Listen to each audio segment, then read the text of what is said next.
Hi everyone. DBT JRF examination के 100 most important topics के बारे में हम आज इस पर्टिकुलर वीडियो में देखने वाले हैं। ठीक है। मैं आपको सिलेबस के थ्रू ही वीडियो जो टॉपिक्स हैं उनके बारे में बताते जाऊंगी, सो दैट आपके लिए भी आसान हो कि आपके सिलेबस में कौन कौन से टॉपिक्स हैं, एक बार आप उनसे भी यूज टू हो जाएंगे और देन उसमें आप देख पाएंगे कि कौन कौन से बहुत ज़्यादा इंपॉर्टेंट एरियाज हैं। अगर एग्जाम के पैटर्न के बारे में बात कर रहे हैं तो यहाँ पे आप सभी को पता होगा कि दो सेक्शंस होते हैं, एक होता है part A and then there is part B. जो पार्ट ए है वहाँ पर जनरल एप्टीट्यूड और जनरल बायोटेक्नोलॉजी के क्वेश्चंस होते हैं और पार्ट बी में जनरल प्लस स्पेशलाइज्ड ब्रांचेस के क्वेश्चंस होते हैं। ठीक है। अगर हम एप्टीट्यूड एंड जनरल बायोटेक के बारे में बात करते हैं, मतलब पार्ट ए के बारे में, तो वहाँ पर आपको एप्टीट्यूड के क्वेश्चंस मिलेंगे। अब एप्टीट्यूड में बहुत सारी चीज़ें आ जाएंगी, जैसे कि अगर हम बात करें तो आपके सीरीज़ वाले क्वेश्चंस ले लीजिए। ठीक है। या फिर उसके बाद जो इन जनरल आप देखते हैं कॉम्प्रिहेंशन वाले, इन जनरल जो रीजनिंग के क्वेश्चंस होते हैं। ठीक है। या फिर जैसे CSIR का पार्ट है होता है, आप उसके हिसाब से इसको मान सकते हैं, plus a tint of a little this tilt towards the English as well. ठीक है। कॉम्प्रहेंशन इंग्लिश के कुछ क्वेश्चंस दिख जाएंगे, इस तरीके से आपको क्वेश्चंस यहाँ दिख जाते हैं। क्वांटिटेटिव नेचर का ये पर्टिकुलर टॉपिक है। अब इसमें इसके अलावा जो एप्टीट्यूड है, इसके अलावा बायोटेक का पार्ट अगर हम बात करें तो डेफिनेटली जो फर्स्ट टॉपिक है वो काफ़ी ज़्यादा इंपॉर्टेंट है। चाहे हम अमीनो एसिड, मतलब चाहे हम प्रोटीन्स के बारे में बात करें, न्यूक्लिक एसिड, कार्बोहाइड्रेट, लिपिड, ये चारों के चारों। अब इसके सिर्फ स्ट्रक्चर नहीं, स्ट्रक्चरल पार्ट, कौन कौन से बॉन्ड्स होते हैं, कहाँ पर प्रेजेंट होते हैं, उनके अगर हम न्यूक्लिक एसिड की बात करें तो कौन कौन से टाइप होते हैं, उनमें कौन कौन से बॉन्ड्स हैं, किस किस से मिलके बनते हैं, क्या डिफरेंसेस होते हैं, हर एक चीज़ के बारे में हमको पता होना चाहिए। देन फोर्सेस जो कि स्टेबलाइज करते हैं, उसमें कौन से फोर्स का कितना एनर्जी है, मतलब कौन सा फोर्स कितना स्ट्रांग है, कौन सा बॉन्ड कितना वीक है, वो हमको पता होना चाहिए स्टेप बाय स्टेप मैनर में। ठीक है। ये आपसे काफ़ी बार पूछा जाता है क्वेश्चन। देन थर्मोडायनेमिक्स, क्योंकि देखिए ये पूरा पार्ट आपका CSIR के साथ मतलब सिमिलर सिलेबस है वहाँ पर भी और यहाँ पर भी, तो वहाँ पर भी आप ये चीज़ें पढ़ते ही हैं, तो मतलब इसमें कुछ नया आपको नहीं पढ़ना पड़ेगा एक्स्ट्रा।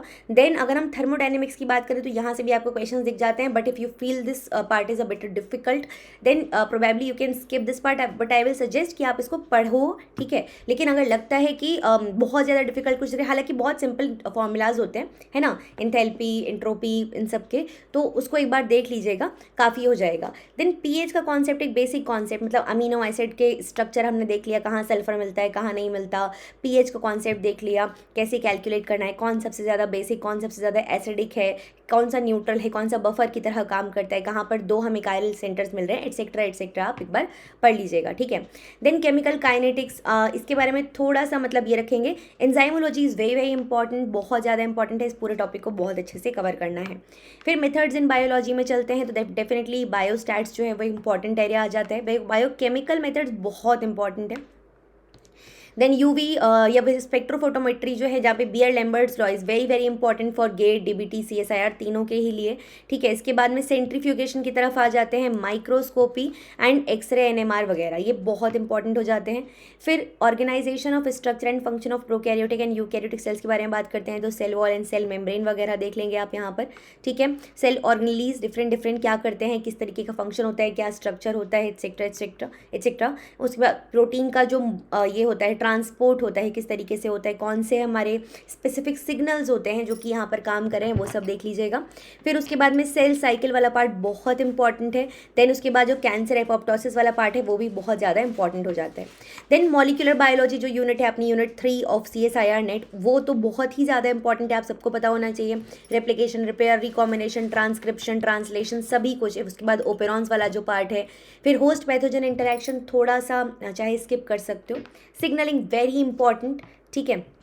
हालांकि स्किप मैं तब बोल रही हूँ करने के लिए जबकि आप बाकी चीज़ों से बहुत ज़्यादा लाइक इसका आपका स्ट्रॉन्ग होल्ड है, अगर नहीं है देन डेफिनेटली इसको पढ़ के जाइए। ठीक है। अगर अच्छे रैंक चाहते हैं, अच्छी चीज़, अच्छा रिजल्ट चाहते हैं तो डेफिनेटली एक्स्ट्रा मेहनत भी करना पड़ेगा, है ना।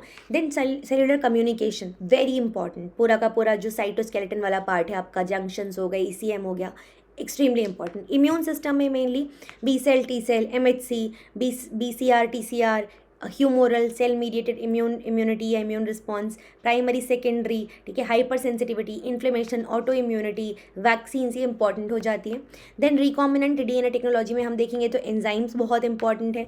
इसके अलावा PCR वगैरह, DNA सीक्वेंसिंग मेथड्स, ठीक है, उसके बाद में जो एक्सप्रेशन वाला पार्ट है, ये टेक्निक्स इंपॉर्टेंट हो जाती हैं। Biosafety and IPR is a different topic, जो कि आपको इन जनरल कॉमन सिलेबस में नहीं मिलेगा CSIR या गेट के साथ में, लेकिन क्वेश्चंस आ जाते हैं यहाँ से। एक दो तो इंपॉर्टेंट टर्मिनोलॉजी पढ़ के चले जाइएगा।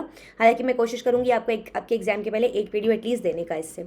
Then genetics, phylogeny and evolution की तरफ चलते हैं। Very important chromosomal inheritance, extra chromosomal भी इंपॉर्टेंट है, ठीक है। फिर जेनेटिक एनालिसिस मतलब लिंकेज, मैप्स, कॉन्जुगेशन, ट्रांसडक्शन, ये सब इंपॉर्टेंट हो जाता है। म्यूटेशंस इंपॉर्टेंट होते हैं। उसके बाद में फिर जो स्पीशीज़ कॉन्सेप्ट है अगेन वो भी इंपॉर्टेंट है। जीनोमिक्स, प्रोटियोमिक्स में बात करेंगे, ये नया टॉपिक है आपके लिए।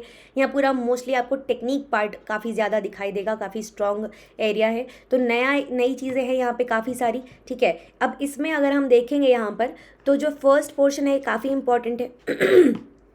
इसके अलावा जो माइक्रो एरे वाला पार्ट है सॉरी, जो माइक्रो एरे वाला पार्ट है वो भी बहुत इंपॉर्टेंट हो जाता है, ठीक है। इसके बाद में IPR बायोसेफ्टी में अकॉर्डिंगली आपका मतलब कितना इस टॉपिक की तरफ आपने कितनी ध्यान दिया है या कितना पढ़ा है उसको प्रीवियसली, उस हिसाब से आप इस टॉपिक को पढ़ सकते हैं, ठीक है। फिर हम चलेंगे इस तरफ, plant biology, physiology, molecular biology, seed technology. तो अगर आप देखेंगे यहाँ पर तो जो ये वाला पार्ट है ये बहुत इंपॉर्टेंट है। इसके अलावा फर्स्ट सेक्शन भी, then nitrogen fixation, biosynthesis of secondary metabolites, light control of plant development, solute transport वगैरह, प्लांट माइक्रोब इंटरेक्शन बहुत इंपॉर्टेंट हो जाता है, ठीक है। यहाँ से भी आपको क्वेश्चंस अच्छे खासे मिल जाते हैं।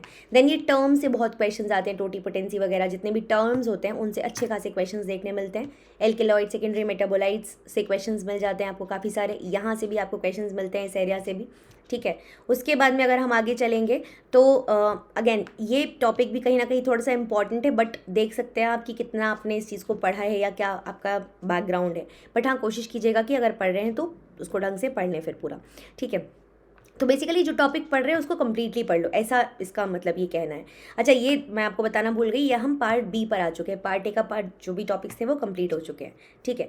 अब यहाँ अगर हम देखेंगे तो मॉलिक्यूलर ब्रीडिंग एंड जीनोमिक्स में आ जाते हैं। मॉलिक्यूलर मार्कर्स वेरी इंपॉर्टेंट, ठीक है। फिर जीन फ्लो भी कहीं ना कहीं थोड़ा बहुत इंपॉर्टेंट हो जाता है। उसके बाद में यहाँ पर हम चलते हैं एबायोटिक, बायोटिक स्ट्रेस की तरफ। थोड़ी बहुत यहाँ पे भी चीज़ें इंपॉर्टेंट है, थोड़ा बहुत जीन्स के बारे में आपसे पूछ लेते हैं, किस तरीके से काम कर रहे हैं, कुछ टर्म्स पूछ लेंगे, जीन पिरामिडिंग क्या हो जाती है या SAR क्या है या कौन सा हार्मोन इसके साथ मिलके काम करते हैं वगैरह वगैरह, ठीक है। देन एनिमल बायोटेक्नोलॉजी की तरफ चलेंगे तो यहाँ पर आपको एंडोक्राइन जो कंट्रोल है वो दिख जाएगा, डिफरेंट बॉडी फ्लूइड्स वगैरह, ठीक है। हिस्टोलॉजी, एम्ब्रियोलॉजी अगर आप पढ़ना चाहते हैं देन उस तरफ जाके रिप्रोडक्टिव सिस्टम जो है वहाँ पर, ठीक है, या फिर कुछ एक्स्ट्रा चीज़ें वो देख सकते हैं। उसके बाद में हम चलेंगे इम्यूनोलॉजी, तो इम्पॉर्टेंट है ही, ठीक है। होस्ट पैरासाइट इंटरैक्शंस वगैरह इंपॉर्टेंट हो जाते हैं, थोड़ा बहुत आप देख सकते हैं इसको एक बार डिटेल में।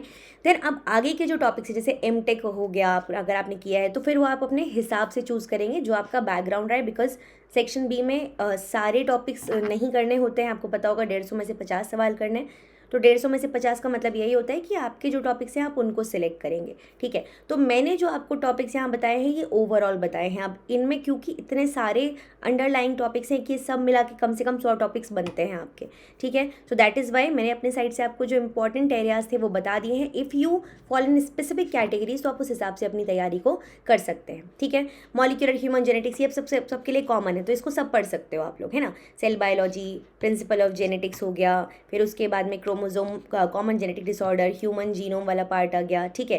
ये जो कॉमन चीज़ें हैं ये सब लोग पढ़ सकते हैं, जो कॉमन नहीं है वो अकॉर्डिंगली आप अपने उसको प्रोसेस कर सकते हैं, ठीक है। So this is all about it. Thank you so much everyone, will see you next video guys, bye bye, soon, bye bye.